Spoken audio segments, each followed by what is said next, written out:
Hey, I'm Josh, and today I'm going to teach you how to make the best fertilizer for your garden using only 2 ingredients. Come on, let me show you how it's done.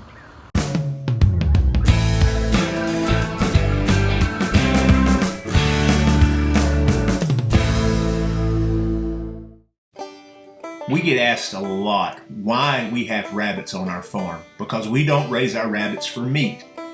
And today we're going to show you why we have rabbits on the farm. Today we are going to make what we call bunny honey.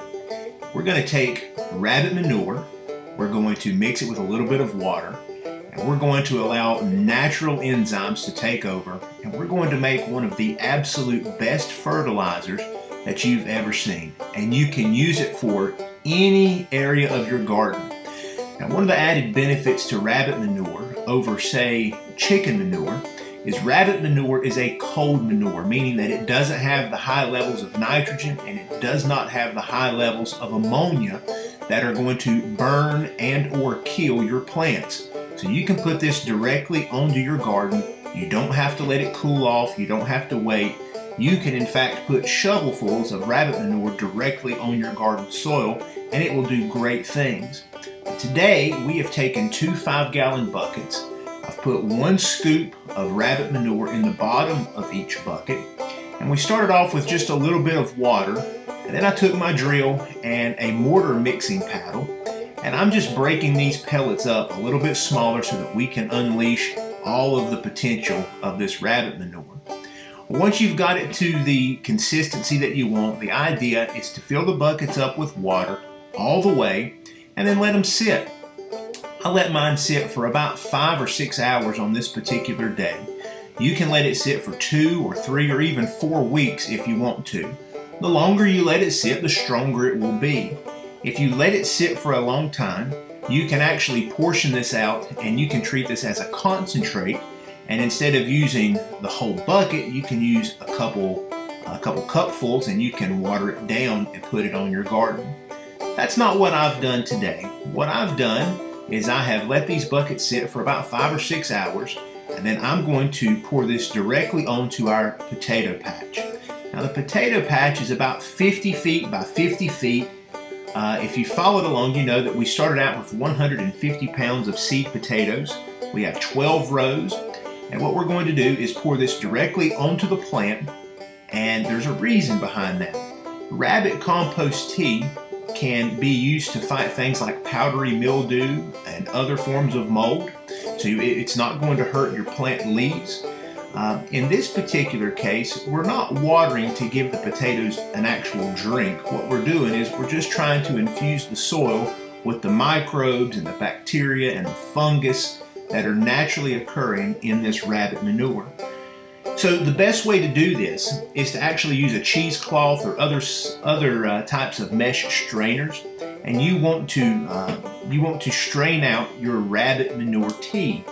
I did not strain mine as well as I should have, or as well as I could have. I was kind of crunched for time.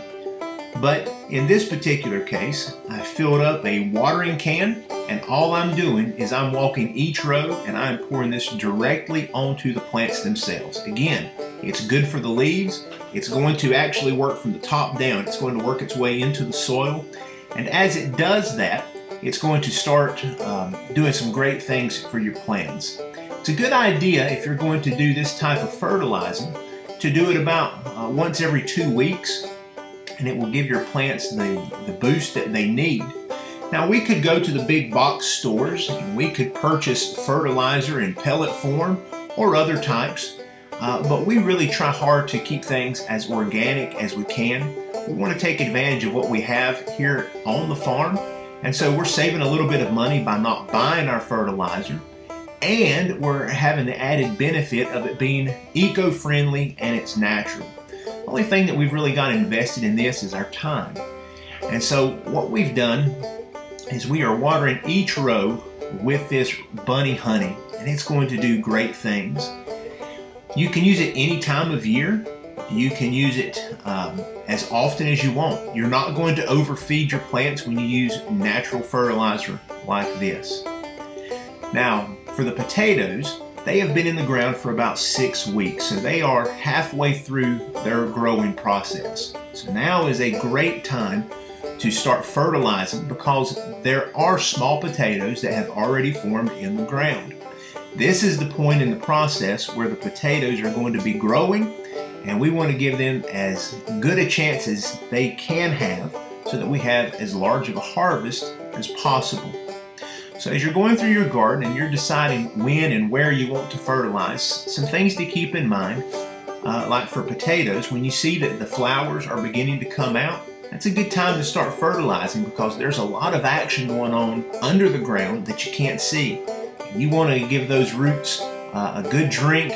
You want to give them something good that they can eat, something that's going to benefit your plant and your harvest. So keep in mind, next time you're looking to make your own fertilizer, take advantage of rabbit manure. It is a cold fertilizer, so you can put it directly on your plants. You can mix it with water like we have done here, and you can make your own compost tea. Again, we call it bunny honey. It's a fantastic, fantastic fertilizer. It's not going to burn up your plants. You're going to see tremendous growth take off. And again, you're saving money in the process.